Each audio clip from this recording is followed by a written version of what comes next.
Hey everybody, Scout Crafty here again, midweek Wednesday. We got a project that we picked up a couple weeks ago that you all wanted to see done, so let's get right to it. Okay, next up we have this beautiful box. I showed this a couple weeks ago. When I went to the Long Island Tool Meet, which we have every couple months, my buddy Bruce Groton, great guy, Bruce gave me this box. He says, here, Johnny, you know, he always likes to see something kind of projects done. He does old projects himself. He restores cars, things like that. But this one here, as soon as I showed it to you, the audience, everybody said, oh, you know, don't keep that box, just clean it up. And so I was on the fence about doing this. I am going to do a series of making small boxes. I don't do a lot of woodworking, but I know a lot of you would benefit by simple boxes, things like that you can make. Now, this was made by somebody. You could see here. It was made by somebody almost like an amateur. There's no real jointing on it.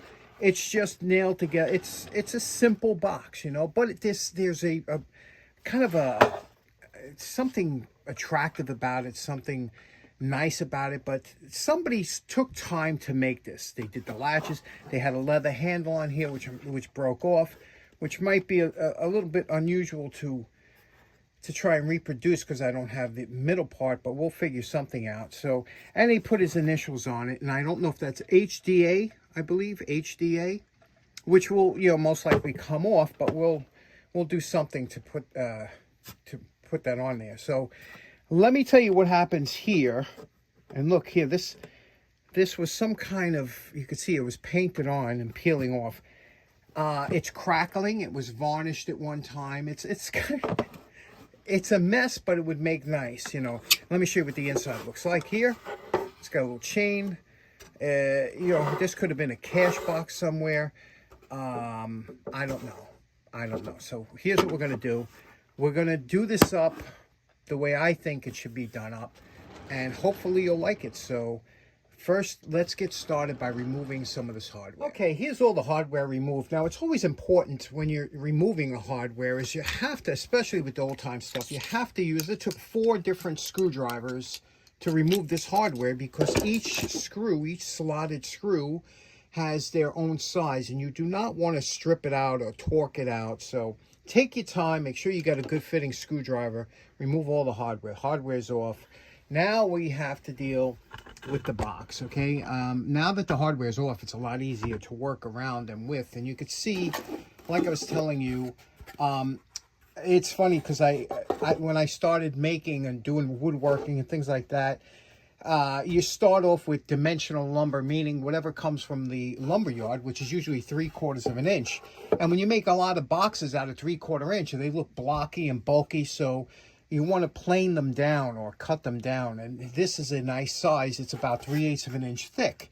The problem is that when you plane it out to make a nice, thin, lightweight box, the hardware that comes with all your hinges and everything are usually meant for 3/4 inch. So you can see here, he had to cut each one of these screws off so that they will fit and not protrude through. Again, this is something we all go through. You can see here, these are just pieces that, because remember you're using, this wasn't, today we would use plywood or something like that, one piece. Back then, they had smaller pieces of wood that he had to join together, and that's what these are here. These are joiners so that they give some stability because they're not tongue and groove. Again, this was just a thrown together box, but somebody took the time. Some gentleman was in his shop and was having a good time making a box, a keepsake box or for whatever. So we're going to pay tribute to that. The only thing is these on the bottom on each corner, he had these feet. You ever see these little feet here? They kind of bang in, and that's so that the bottom doesn't really rub on each corner. But these are kind of shot. We'll figure out a nice way to do that. But we're going to try and maintain almost all of his hardware, his box, his design, and just do him justice, something he would be very happy about. So let's start. The first thing we're going to do, you can see there's the original wood. The first thing we're going to do is we're going to scrape off the old varnish. Now, scrapers come in many different shapes, sizes. There's traditional scrapers like this, the modern ones that you find. My father, he was an expert. This was his scraper. He could scrape like crazy. And this one I bought when I was younger. I thought this curved handle and it does work good. It's got the handle on here. And then there's the traditional one we did a while ago, and to scrape, and this edge is nice. Remember, we have to take this old finish off, and all it requires is just getting the angle right and pulling it down. You could see how it will get right through that surface. And that's all we want to do, get rid of the flaking, chipping, cracking surface. Now, unfortunately, after about 5 seconds of scraping, I realized there was a bunch of nails that were just under the surface, and it did a job on my scraper blade. Okay, now you see where we are. We scraped off all the loose and cracked varnish. Again, you wanted to keep the old look, that feeling of the box. You didn't want to see it. A lot of you have said just go over it with Murphy's oil soap, but the cracked varnish is just too loose of a... But now we scraped all the old finish off. Now what we're going to do is we're going to blend it. And again, we kept the initials, see that? So what we're going to do is we're going to blend it in so it doesn't look blotchy, and then we'll, again, like I said, just a quick a finish on here so that it keeps everything somewhat original, but a tribute to the guy who made it. So now what we're going to do is we're going to take some, actually, varnish remover, thin it out, and that'll blend it in with some Scotch-Brite.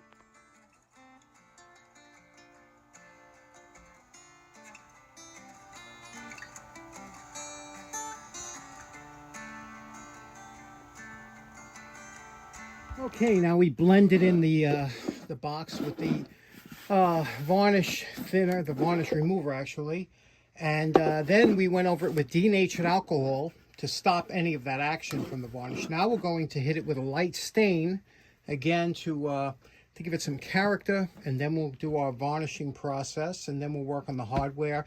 You know, it's a lot easier to build a new box than it is to restore. And it's so funny because with metalworking, it's easier to restore something than to make it new because metalworking takes so long. But with woodworking, it's easier. I could have knocked out a box in the same amount of time that it took me to get to this far. But anyway, it's coming just the way I'm hoping. So let's blend it in some more with some gunstock finish and then some varnish.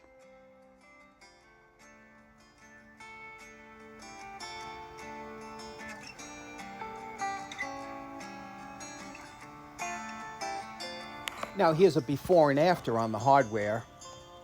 Okay, we have the hardware soaking and making sure we took everything to the wire brush, got all the rust off. But now, you know, you don't want to put new hardware in an old looking box. It looks out of place, it looks wrong. So did you know you can actually blue or tarnish brass using the bluing solution? So we're going to blue this, tarnish it.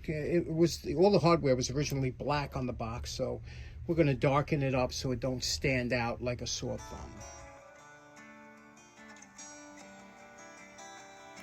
Okay, you can see it almost makes it look like a bronze, you know, when you do that with the bluing. And then obviously these turn dark, so they won't stand out. The hardware won't take away from the box. That won't be the first thing your eyes are drawn to. So they came out very good. Okay, for a finish, you know, I decided I wanted to go with an oil finish, and only because, you know something, it was so dry, the wood, from so many years. I did it with an oil finish, and what I used is a Watco teak oil, which is actually a blend of different oils and linseed oil, and this worked very well. It's a good penetrant. And then I went over with the Old English. I love lemon oil as a finish. I'll show you that later on. But what we have to do now is that the part I was actually dreading the most, and that is the leather handle. Because the leather handle, you could see here are the two pieces that we have. This is a big thing. It's the first thing you're going to see when you look at the box is this leather handle. So if it was just a strap, it's kind of they get flimsy. You know how leather gets. So it's a difficult move to make. And the only other thing I would have done differently with this box, obviously, is he screwed in the handle from the top down which you can pull a screw out. I would have put a bolt through but anyway, this was sticking with his design. So I got to come up with a handle. So what I got to do is make a template out, and I have an idea, an old-fashioned idea on how to make that handle where it'll do justice to the box. So let's go up in the attic. Here we are, the attic. You don't usually see it in the daytime, right? I got some of my kites. Used to be big into kites. Some nice ones up here. And yeah, we don't usually see it in the daytime, but I got a couple rarities up here. Let me show you something you don't usually see. Now, here's a piece of leather we picked out here. It's veg tan. This is they call this from the belly, you know, it comes from the belly. It's not a particularly great grade, but would be fine for the handle that we're going to use. You know, when you do leather work, you tend to save up and store. And I remember I got this a while ago. I bought this on, I guess when eBay was young and early. This is a scraps. Let me get the camera here. The scraps, you can see here. This is all scraps from when they made baseball gloves. So what was so nice about this was with the Scouts, I used to make slingshots. And you know, you always need a good pouch for a slingshot. Well, this was like the perfect leather, and I bought a whole box of this. And it was very cheap, but again, it's scraps, and you can use it for so many things. But the inside is so nice and soft, and of course, that beautiful smell, you know, the smell of a new baseball glove. Now, here's what the handle would look like laid out flat on top of the box. However, you'd have to get your hand under there. So you could see here, I traced the two ends. Each end I traced separately over here, okay? And now what I'm assuming is I'm going to squeeze these together because you want that handle to be able to raise under it. So it has to be longer. Now, if it looks a little bit long, it's because I have a plan to braid the inside of this. That's an old-timey thing they used to do back in the early days of leather work, and I'll show you what that looks like. We cut it into 3 separate but equal sections. Now what we're going to do, we dampened it a little bit to make it a little bit more flexible. Now we're going to braid it. Okay, this is called a mystery braid, and it's a little complicated, but there's lots of good tutorials on YouTube how to do it. And what you do is now we braided those 3 slits that we made, and now we're going to shape the end of the handle, and you'll see I'll rise it up. And I also, the reason this color is you have to dampen this leather to be able to get it to be a little bit more subtle. And now we'll cut out the ends, we'll punch 2 holes, and we'll install the handle. Now, you know my favorite part. Remember what Bruce's old box looked like before we started? And we're calling this project done. Boy, I have to tell you something. This was a very interesting and enjoyable project for me, especially with the task of trying to keep it as original as possible as a tribute to Mr. HDA. Let's take a look at what we did. We oil finished the box, which means there's no shellac or varnish or anything. It's just an oil finish. Over here we did the braided handle here, the mystery braid.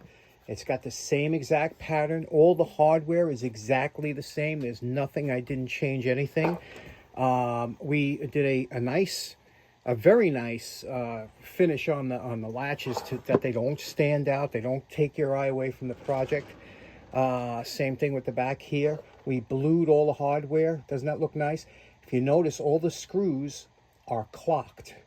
Every screw on this project is clocked, which means all the slots go exactly the same way, including the ones on the latches. So again, a tribute to the man who built it. On the inside, we put a little carpet on the inside. This just pulls. It's just resting in there. And those are the dollar store mats. These mats, the floor mats that you get at the dollar store, you cut them up, and they make great inserts. And you know, it keeps whatever you're in there, whatever you put in there from rattling around. You can take them out anytime. So I think that looks real nice.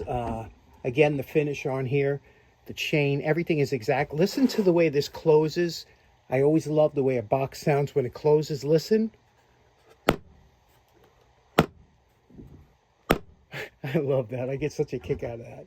And and of course, there we go. Now, the only thing that I have to get some upholstery tacks he had on the bottom 4 corners, but I didn't want to put the rusty ones back. But that's it. Everything is done nicely.